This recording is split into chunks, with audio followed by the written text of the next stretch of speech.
Durag Diaries. And today is a day where it's probably a moment where a lot of Spurs fans are going to be in reflection.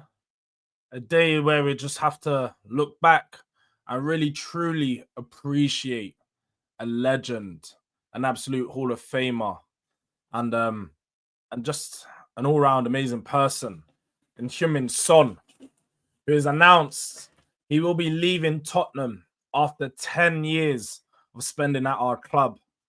He is going to be on his way out. No club confirmed as of yet, but he has announced in his press conference today, and Tottenham have also confirmed on the club website, Heung Min Son announces his intention to leave the club. Heung Min Son, as we can see here, as when he was speaking to the media ahead of our pre-season match against Newcastle on Sunday, he said, "Before we start this press conference, I would wanted to say I have decided to leave the club this summer. Respectfully, the club is helping me with this decision.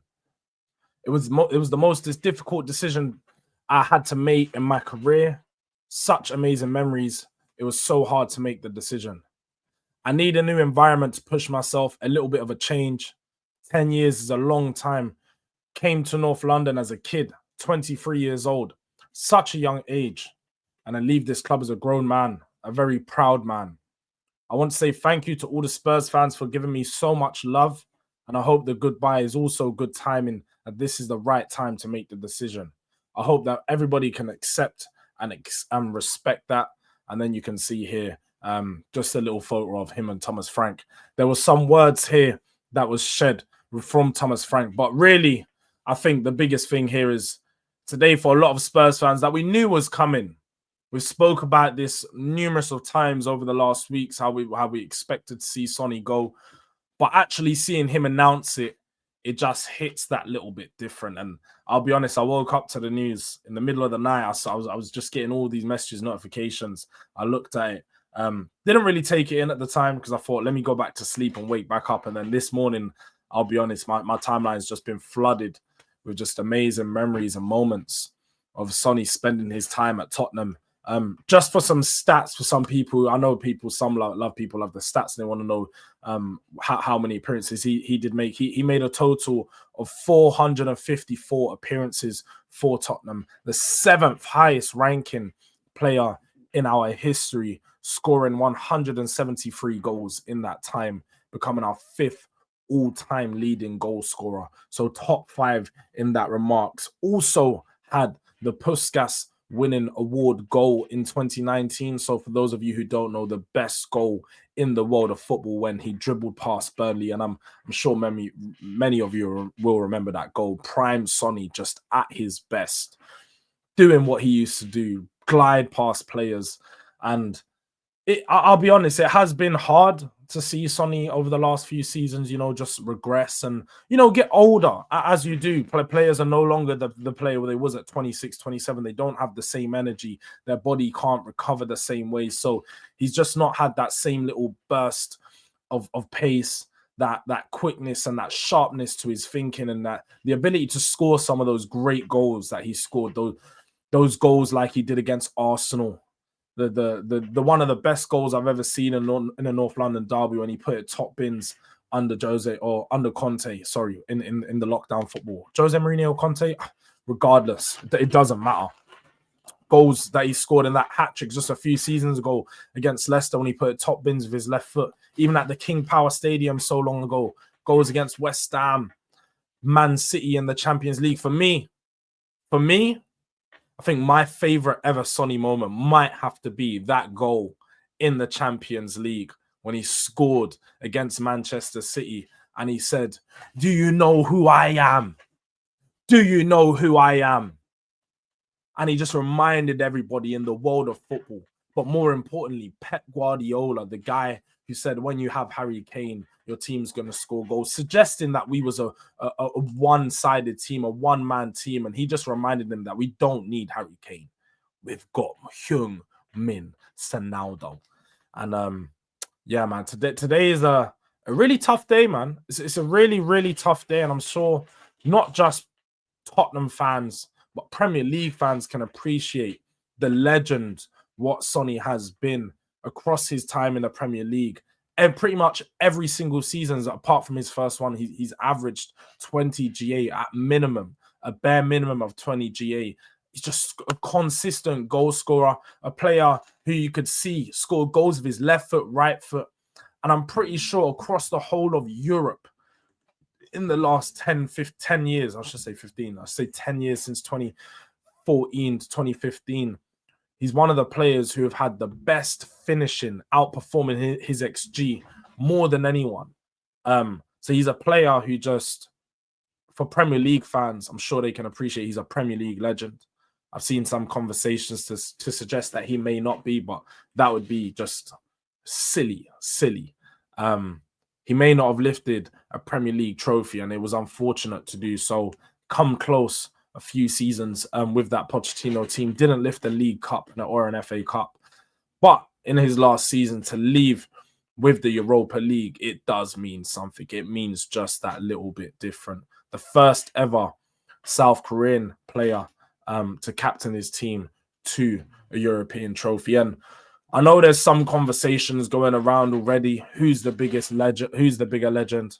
Kane or Sonny? And to be fair, that's not a conversation that I feel like needs to be had. It shouldn't even be a conversation, just to put it out there for those of you who even think it may be. One guy left as a captain, leading their team to a trophy, leaving with one of the biggest moments that will go down in history for Tottenham. And the other left with a gentleman's agreement, finally signed on a contract, leaving the club without even a good... This was a professional goodbye, the type of goodbye you would expect for a player that spent so long at our club. Harry Kane didn't even give us that.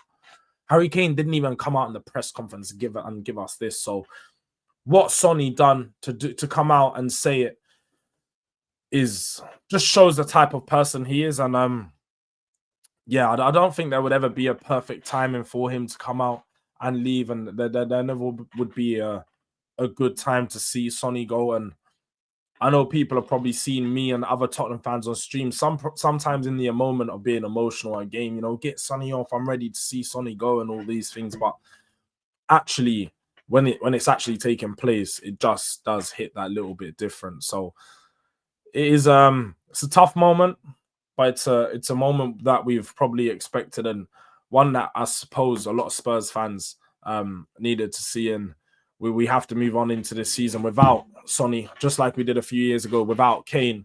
And I guess this is a time. It's the perfect time that we can decide to move on, and I need to start looking at players and trying to bring in an actual Sonny replacement. I don't feel like we can afford to do what we've done with Harry Kane and not sign a player to really replace him in that first season. We just went off with Sonny and Strike. And yes, I do rate the French duo in which we have in Tel and Odegaard, but I still feel like we need that extra bit of quality, that extra bit of star power in that front line to replace the quality that Son brought. Because although in the last few years he hasn't been the same player, he has still had moments and still been able to score goals that many of the other players in the team couldn't do. So that type of player needs replacing, and I hope Spurs will go out there and invest the money required to do so. But more than anything, just would like to thank Sonny, man. Thank Sonny for some of the best moments he's given me in he's given me my best moment as a Spurs fan of my whole life, seeing that Europa League trophy. But more than anything, the big moments against the big teams, the Man Cities, the Chelseas, that goal when he burst down the right wing, skipped past David Luiz, just all these moments. I can only thank Sonny because it's given me some good times, some really, really good times. And time again, I was told Sonny was a purple patch player, but that could never be a conversation when I was around. And people that know me for a long time, going back to before football YouTube, on Spaces, Twitter Spaces, I used to defend this guy. Who Sam will know. I used to have conversations about him. I used to be on people's necks because Sonny is an absolute great. And even till now, I feel like he doesn't get the respect that he deserves. But hopefully, time is a healer. And we know over time, people start to reminisce. And just like they have with Moussa Dembele, who they never appreciated in the moment, I think Sonny's going to be one of those players who people will appreciate in in a few years to come, but especially in the long term. But thank you, Sonny. Thank you everyone for tuning in. This is just my goodbye to Sonny, innit? On your way, I would appreciate if you can like the video. You know, this is a good moment, and I think all Spurs fans need to come together, but not just Spurs fans, football fans. And yeah, man, we're on the road to 4K. I say real close, but we're aiming to get 4K before the end of the month, and I need your help to do so. Real close to 3.2. So subscribe if you haven't already. Tap the post notification bell to stay up to date with all Do-Rag Diaries content. And yeah, man. Goodbye, Sonny. It's gonna be a tough time, but wishing him the best, man. Thank you.